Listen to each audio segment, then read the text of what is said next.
de inicio que tenemos en la cátedra, ¿sí? Muy bien. Entonces, ahora sí, muy bienvenidos. Esta es la plataforma que ustedes tienen acceso. Acá es la carpeta de avisos, donde nos vamos a mantener informados como una cartelera dentro de la universidad, ¿sí? Muy bien, volvemos para atrás. Acá le hice una pequeña presentación para que estemos de acuerdo en la materia en que estamos cursando, ¿sí? Yo estoy como el profesor adjunto, mi nombre es Diego Howling, ¿sí? Dice profesor doctor, no soy médico. Brevemente, un currículum muy chiquitito, al igual que ustedes, en el año 1994 egresé en calidad de enfermero en la Escuela de Enfermería del Hospital Francés, una escuela de un hospital que ya no existe más, pero bueno, en su momento estaba a la vanguardia de las escuelas que la mayoría eran terciarias y solamente la Universidad de Buenos Aires dictaba una carrera a nivel universitario. No había escuelas privadas que dictasen la carrera como tal. Como ustedes hoy tienen la valiosa oportunidad de hacer y de elegir. 2 años después, egresé en la Universidad Nacional de Rosario como licenciado en enfermería. Luego emprendí una residencia en cuidados críticos de emergentología en el Hospital Cosme Argerich. Siempre me interesó muchísimo los temas vinculados a la ética y la salud, por lo tanto, tiempo después hice una maestría en bioética, seguramente, no sé, ¿ustedes tuvieron ya alguna materia dedicada a la bioética o a la ética en salud? Sí, con Antones, si no me equivoco. Ah, bueno, Sí, perfecto. Con la profesora Canestra tuvimos... Sí, Ah, con también Canestra, solo sí, sí. tuvimos Muy algunos. bien. Entonces, más o menos tendrán una idea de aquello que yo hice una maestría, que es la bioética, ¿sí? Que es una interpelación persistente a la salud desde diferentes ejes, y me di cuenta que para poder entender la bioética había que entender la ética, y la ética a su vez había que entenderse con la filosofía, que es una ciencia que se considera como una especie de masa madre, ¿sí? Para todas las disciplinas científicas que luego vinieron. Por lo tanto, a lo largo de 4 años, que es el tiempo que lleva el programa de estudios, hice un doctorado en filosofía en la Universidad Nacional de Lanús. Un doctorado que terminé en el año 2019 y egresé en ese mismo año defendiendo una tesis doctoral. Por eso van a ver que dice doctor, pero no soy doctor porque sea médico, ¿sí? Bueno, además tampoco corresponde, ¿sí? El médico es médico. Doctor como tal, si uno va a la cuestión chiquitita de los títulos, hay que tener un título que diga doctor en tal disciplina científica. Y profesor porque, bueno, en su momento hice mi profesorado universitario. Entonces, como ven, los enfermeros podemos estudiar muchísimo, obviamente hay que invertir tiempo, esfuerzo, también hay que invertir dinero, obviamente, pero después la enfermería es muy amable y todo de a poquito te lo va devolviendo, ¿sí? Así como poder irte de vacaciones al lugar más bonito que se te ocurra, viajar con la familia, comprarte aquello que te gusta, y mi mayor deseo es que si los tiempos nos ayudan, que puedan tener su casa propia, ¿sí? Que yo gracias a trabajar mucho y estudiar pude lograrlo. Así que piénsense que la enfermería, de alguna manera, en algún momentito, te devuelve el favor, ¿sí? Toda esa inversión y ese cariño y ese afecto que le pones a la profesión, te lo termina devolviendo. Acá el profesor Juan Valdés Rojas les dejó publicado el programa de la materia, el plan de trabajo, un video de bienvenida, un foro de presentaciones, creación de grupos y grupos de trabajo. Esto, como ya les dije, lo dejamos medio entre paréntesis hasta que veamos bien el tema de qué vamos a hacer, cuál concretamente va a ser nuestra propuesta de estudio. Quizás sufra alguna modificación y le iremos avisando tan pronto surjan esas modificaciones. Bueno, esto de todo lo que hice Unidad 1, Salud Pública y Epidemiología Parte 1, es lo que me puse a empezar a hacer en la semana, ¿sí? Quizás ustedes estaban, como me decían, ¿no? Quizás acostumbrados a Unidad 1, un PDF y la clase en vivo, y hablaban del PDF, toda la información que estaba ahí, que es válido, es muy bueno, pero a mí me gusta un poco involucrar, aprovechando la virtualidad, ¿sí? Hacer un poco más entretenida la página, ¿sí? Más atractiva, a veces uno le dice un poco más florida, ¿no? Porque se le ven más colores. Está muy demostrado a partir de las neurociencias que la atracción que uno tiene sobre las imágenes es hasta más importante que la atención que uno le pone al texto, ¿sí? Entonces, obviamente las imágenes hacen a los espacios a los cuales estamos trabajando. Yo no pongo cualquier imagen, sino que todos los videos, como las imágenes de las cuales yo publico, tienen un contexto, ¿sí? Tienen algo que hace a la materia. Y también hace también un poquito a la cultura general, algo que los enfermeros no podemos desestimar, ¿sí? Yo no estoy diciendo que uno se sienta al lado del paciente y lo único que puede hablar es de el diagnóstico y el pronóstico, no sé, desfavorable que tiene de la enfermedad. Porque si el enfermero, la única empatía que puede tener es hablar de las enfermedades, y yo creo que tu paciente, vos te das vuelta y el paciente se cuelga del ventilador, del techo más o menos. Entonces, el enfermero tiene que ganar, ¿sí?, la empatía, pero también a partir de tener una cultura general. Y cultura general es todo, ¿sí? Es la política, es la economía, es no solamente la coyuntura del país, lo es también las cuestiones internacionales, ¿sí? Uno no puede desestimar lo que pueda estar pasando con el clima, no sé, en los Estados Unidos, no puede desestimar lo que puede pasar con las cuarentenas que se están imponiendo, por ejemplo, en este momento en la ciudad de Portugal, por el aumento de los casos de la variable Delta. ¿Qué pasa si ahora puedo llegar a España o no, con o sin cuarentena? Esas cuestiones hacen la cultura general, es decir, hacen a un enfermero comprometido con la realidad del país, pero también del mundo. Y también con las cuestiones hasta que pueden pasar más hasta como soeces, no sé, lo que pudo haber pasado a partir de una nota en Crónica TV, no sé, en la pelea de algún actor con alguna actriz. Todo eso hace la cultura general. Recuerden que un paciente cuando está internado, ¿sí?, no solamente quiere saber que su salud está en manos de un enfermero de excelencia porque sabe todo lo que tiene que saber de la enfermedad o está comprometido en aprender para cuidar mejor, sino un enfermero que también uno pueda sentarse y hablar un poquito de cosas que al paciente le hacen bien y lo distraen, ¿sí? Entonces, la cultura general es un gran combo de posibilidades que son muy buenas. No hay que irse a los extremos, no te digo. No es cuestión solamente hablar de enfermedades, ni tampoco hablar de la paparazzi y nada más. No, es un gran combo para que el paciente sienta un confort que lo ha perdido por estar internado, en caso que lo esté, ¿no? Muy bien. Yo cada tanto voy a preguntar si nos estamos escuchando o nos estamos viendo. No es cuestión que a mí se me corte internet y esté hablando a la nada. Pregunto, seguimos todos conectados, ¿no? Sí, sí. Sí, sí, profe, se escucha bien. Sí, profesor. Perfecto. Sí, licenciado. Sí. Perfecto. Más o menos la opinión que di, ¿sí?, con esta pequeña argumentación. Alguno está más o menos de acuerdo, uno dice, no, yo creo que está mal que el enfermero hable de algo diferente que no sea la salud. Miren que están todos invitados a participar, ¿eh? La idea es que esto sea siempre una especie de banquete platónico donde, si bien en Platón, ojalá pasemos nosotros a la historia, Platón, si bien habló del amor y la amistad desde la filosofía, nosotros acá lo vamos a hacer desde la salud pública. Así que muy bienvenido, que todos puedan participar, ¿sí? Profesor, buenos días. Sí, Yo soy Bexaber Reyes y así como sí. dice usted, la enfermería abarca mucho, tanto ¿cómo se llama?, en la medicina, en lo psicológico, en lo para poder escuchar también las problemáticas a veces de los pacientes, porque a veces el paciente necesita que alguien le escuche.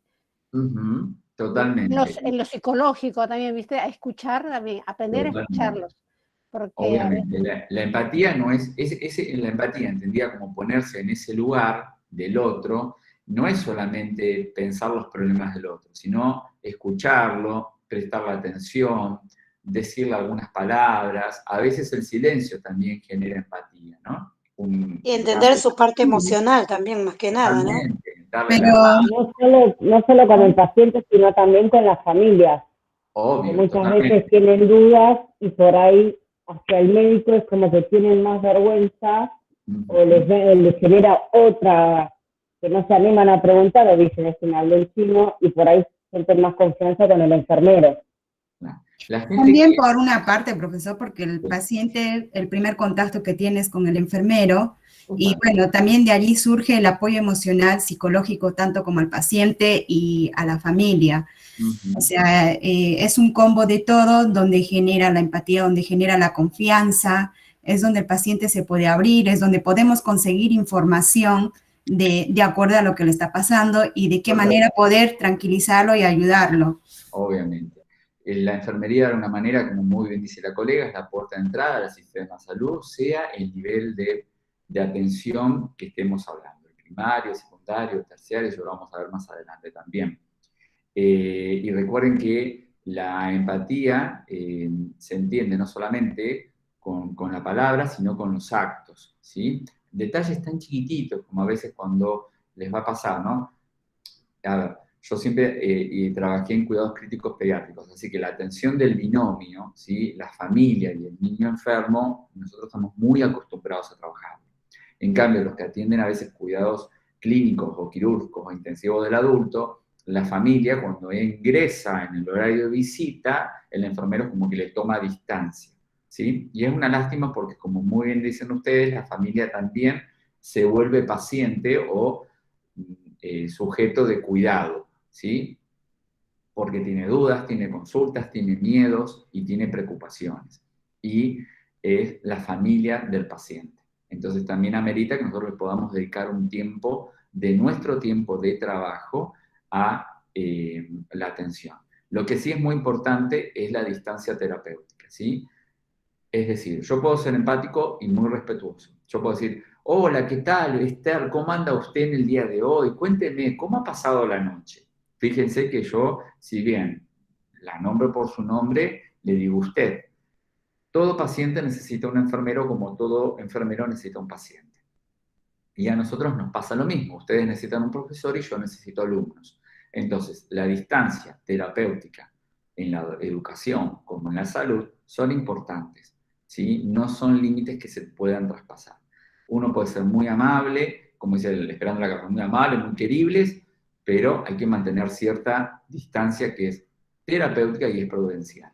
Yo al paciente no lo puedo tutear, no le puedo decir abuelito, papito, mamita, no corresponde, ¿sí? En cambio, yo puedo decir a un niño o a un adulto su nombre de pila, el usted que pone la distancia, y ser amable, acercarme, reírme con él, con ellos, con la familia, siempre esbozando una sonrisa, acercándome, dándole la mano, ¿sí? Tanto cosas que la pandemia ha hecho añicos, lamentablemente.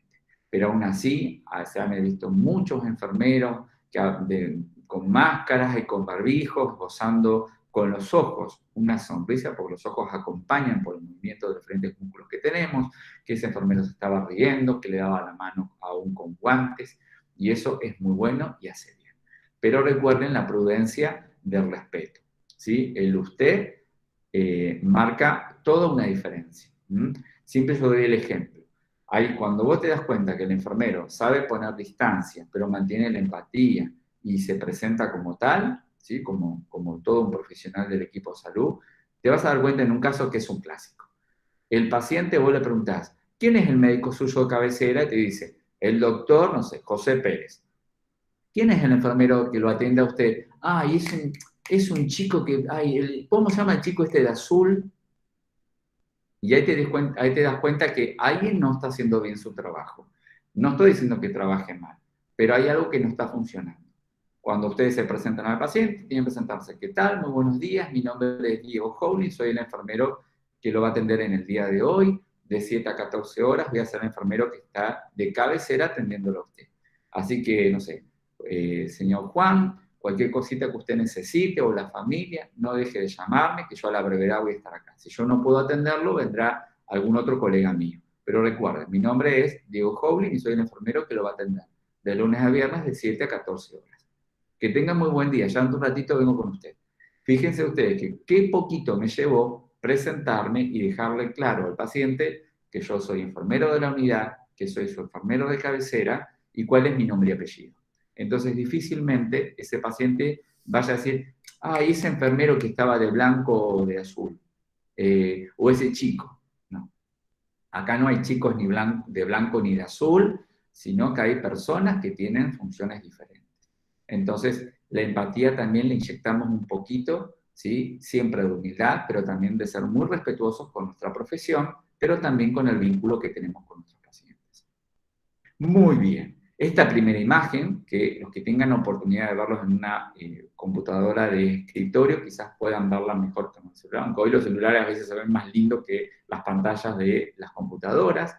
Tenemos una imagen, ¿sí? Que vos decís, ¿qué tiene que ver esto en salud pública? Bueno, yo siempre a pie de página pongo que estás mirando, ¿no? Esta es una obra de Juan Manuel Blanes, que es un artista plástico, era un artista plástico uruguayo, que en el año 1871, que estábamos en plena epidemia de fiebre amarilla, ¿sí? Ya había antecedentes desde el año 1853 de episodios aislados de fiebre amarilla. La fiebre amarilla es una enfermedad hemorrágica, donde afecta muchísimo con episodios de gastroenterocolitis, hasta formas necrotizantes y severa alteración de la mucosa gastrointestinal, con emesis con sangre. Entonces era una enfermedad que en ese tiempo no tenía cura, sino que o se dejaba la evolución natural de la enfermedad y sobrevivías o no lo hacías. La transmisión de la fiebre amarilla es por un viejo conocido, el Aedes aegypti, ¿sí? Que es un mosquito que reproduce muchísimo en las épocas de verano, principalmente en aguas que se caracterizan por ser ¿cómo? Les pregunto a ustedes. ¿Cómo se caracteriza? ¿Dónde se reproducen mucho esos? Agua sucia. En el agua limpia. A la Aedes aegypti le encanta el agua limpia, ¿eh? Ojo, no se reproducen en el riachuelo, en un agua estancada y sucia. Claro, ¿vieron cuando hasta hace muy poquito teníamos el dengue? Sí. Sí, pues bueno, que lo teníamos ahí dando vueltas como casi endémicamente, ¿no? Como que se había quedado en la ciudad de Buenos Aires y en la provincia y dijo, yo me quedo acá una buena temporada de vacaciones. El Aedes aegypti le encanta reproducirse, depositando sus huevos, pero en aguas limpias, no en aguas sucias, porque necesita del oxígeno. Por eso la invitación era que al descacharreo no deje cacharritos en el patio, macetas, fuentes de agua, botellas vacías, neumáticos. Sería agua estancada. Claro, pero tenía que mantenerse limpita, ¿sí? Ese era el tema. Por eso vos decías, che, pero si yo tengo una fuente con un Buda haciendo con agüita limpia, ¿es un problema en el jardín o en mi balcón de mi casa? Sí, porque al mosquito le encanta depositar sus huevos al costadito de esa agua que brota limpia y potable todo el día, ¿sí? Entonces, eso mismo le pasaba a la Buenos Aires de 1871. Si bien el agua potable escaseaba, los pocos lugares donde la había era encantador para este mosquito que supuestamente vino en un barco de la ciudad de Paraguay. Bajando por el río, llegó al Río de la Plata y desencadenó a partir de algunos pacientes y de mosquitos que vinieron con ellos la enfermedad. Entonces este cuadro plantea la situación en un conventillo. Piensen que en ese momento los conventillos eran lugares muy hacinados. ¿Hacinados qué significa? Si yo les pregunto, vivo en una casa muy hacinada. Con mucha cantidad de personas. Muy bien, una superficie. Claro, una superficie muy pequeñita donde viven un caudal de personas muy importantes. Eso es un término que nosotros vamos a preguntar a nuestros pacientes el día de mañana, cuántas personas viven y cuántas habitaciones tiene su casa. No es por una cuestión de querer saber, a ver, cuántos ambientes tiene tu casa, no. Es porque el hacinamiento puede ser promotor, ¿sí?, de algunas enfermedades. Por ejemplo, en los niños, la bronquiolitis. Si yo tengo un niño con bronquiolitis y tengo a otros que no lo tienen, y bueno, cuanto más espacio yo tenga que pueda ventilarse, mucho mejor. Y nos pasó con el COVID. Las personas que volvían a su domicilio y necesitaban el aislamiento, y teníamos que buscarle un ambiente donde pudieran estar aislados. Si no teníamos ese ambiente, ¿a dónde nos invitaban a ir? A un hotel. A los hoteles. A los hoteles. Muy bien, a los hoteles que se usaron.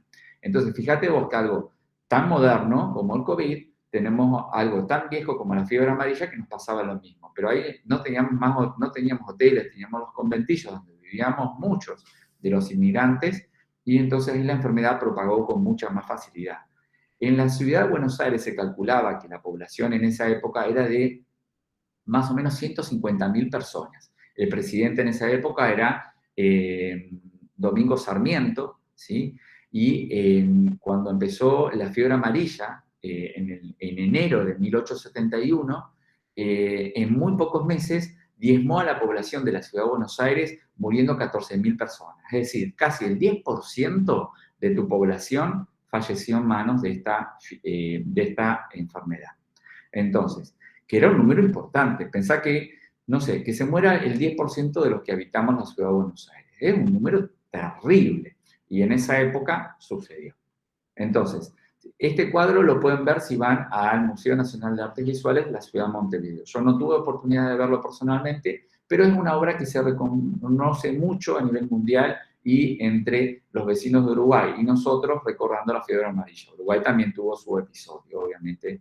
Y acá en la imagen se ve el señor Roque Pérez, que era un comisionado de la Comisión de Salud Pública de lo que era en ese momento la ciudad de Buenos Aires, y el doctor Argerich, que en ese momento era un egresado ya de la carrera de medicina, no tenía todavía su hospital, obviamente, pero fue de los pocos médicos que se quedaron en la ciudad de Buenos Aires para atender. Y lo que se ve en el piso yace una madre ya fallecida y su hijo intentando lactar, ¿sí? Era un poquito, bueno, el momento de la obra lo que intenta mostrar, ¿no? El impacto que había tenido la enfermedad en un momento tan crítico, ¿no? Una madre muerta, el hijo demandando alimentos y los médicos mirando sin saber mucho qué hacer, pero muy respetuosos frente a la mujer muerta. Entonces, esto hace a la salud pública. Fíjense todo lo que hemos podido hablar de salud pública a partir de la obra de arte. Esto es un poquito lo que yo les digo que lo que me gusta compartir con ustedes es que no sea solamente texto y hablar de la crudeza de las enfermedades o de la salud pública, en este caso, sino también darle ese dejo de posibilidad de que a partir del arte entender algunas cuestiones que les son propias a la materia. El objetivo que tiene la unidad 1, parte 1, porque tiene 3 partes o 4, si no mal recuerdo, es conceptualizar la salud pública entendida a partir de diferentes enfoques históricos y socioculturales, ¿sí? Vamos a ver hoy conceptos, ejes y algunas funciones. Y seguramente el próximo encuentro vamos a ver evolución histórica y la relación que tiene la salud pública con la epidemiología, que la epidemiología no termina de ser una herramienta científica que hoy la salud pública utiliza y muchísimo. Muy bien. Yo generalmente, ¿sí? Cada unos 40 minutitos, esto como en el aula lo hago igual cuando estamos en las aulas de la universidad o de las escuelas, yo digo, bueno, pasaron 40 minutitos, nos tomamos 10 minutitos para descansar un poco la mente, charlar con los compañeros, a veces ir al baño, ahora estamos todos en casa, prepararme algo para tomar calentito, y volvemos, ¿sí? Es una manera también de distraerse un poquito y luego volver a tener la atención necesaria para avanzar con el contenido. Como yo les digo, esto está muy demostrado por la ciencia de que prestar la atención, y peor aún en la virtualidad, tanta atención a alguien que te hable, más de 40 minutos ya no alcanza, ¿sí? Entonces, voy a detener la grabación,